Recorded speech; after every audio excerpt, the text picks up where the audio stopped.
Berahino berharap rekan-rekannya akan tampil berbeda di laga kedua nanti.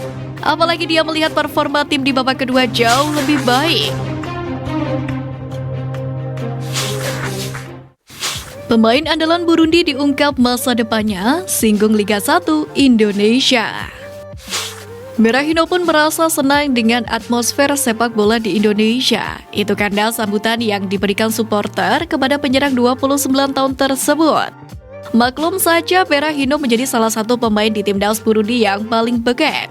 Pecinta sepak bola Indonesia pun sudah tidak asing dengan namanya karena menontonnya saat berseragam West Bromwich Albion hingga Brentford di Premier League.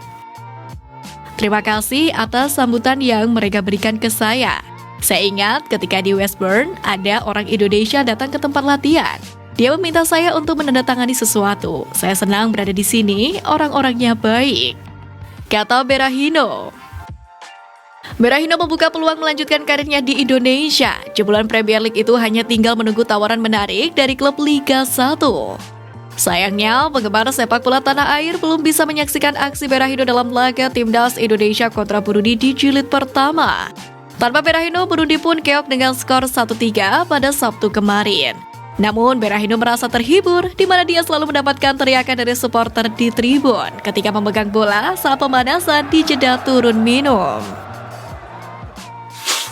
Burundi siapkan kejutan buat timnas Indonesia di laga kedua FIFA Matchday. Seperti diketahui, timnas Indonesia menang 3-1 atas Burundi pada pertandingan leg pertama FIFA Matchday di Stadion Patriot Candrabaga Bekasi, Jawa Barat.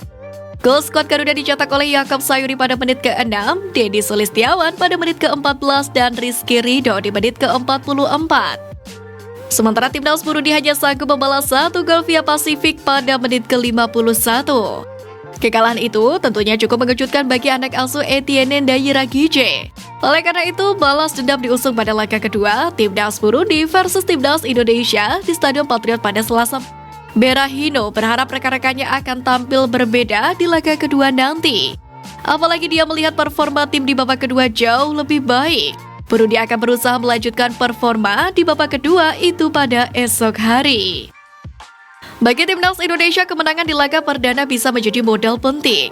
Apalagi pelatih Sintayong sudah menemukan pakem yang tepat bagi skuad Garuda untuk mengalahkan Burundi. Kemenangan timnas Indonesia atas Burundi di FIFA Matchday menguntungkan timnas Malaysia. Dikutip dari laman bolatimes.com, tanpa diduga ranking FIFA Malaysia meroket tajam hingga 5 peringkat. Ternyata ada andil dari timnas Indonesia. Malaysia semakin tak terkejar oleh timnas Indonesia di ranking FIFA terbaru. Skuad asuhan Kim Pan-gon ini ternyata mampu memperbaiki ranking FIFA dengan signifikan. Dilansir dari laman footballranking.com, timnas Malaysia mengalami perubahan 5 peringkat dari sebelumnya berada di posisi 145, kini menjadi 140. Pencapaian ini disebabkan karena Malaysia berhasil mengalahkan Turkmenistan dalam FIFA Matchday yang digelar pada Kamis kemarin di Stadion Sultan Ibrahim Johor Bahru, di mana skuad asuhan Kim Pan-gon ini menang tipis 1-0 lewat gol tunggal Akhyar Rashid. Meroketnya peringkat Malaysia ternyata ada andil dari timnas Indonesia. Usut punya usut, ternyata kemenangan timnas Indonesia atas Burundi yang digelar pada Sabtu kemarin menjadi pemicu Malaysia meroket tajam. Sebelum melawan timnas Indonesia, Burundi berada di peringkat 141. Setelah dikalahkan skuad Garuda, Burundi langsung turun ke peringkat 144. Sedangkan timnas Indonesia justru naik 1 peringkat saja di ranking FIFA, di mana sebelumnya skuad Garuda berada di posisi 151 dan kini berubah menjadi posisi 150.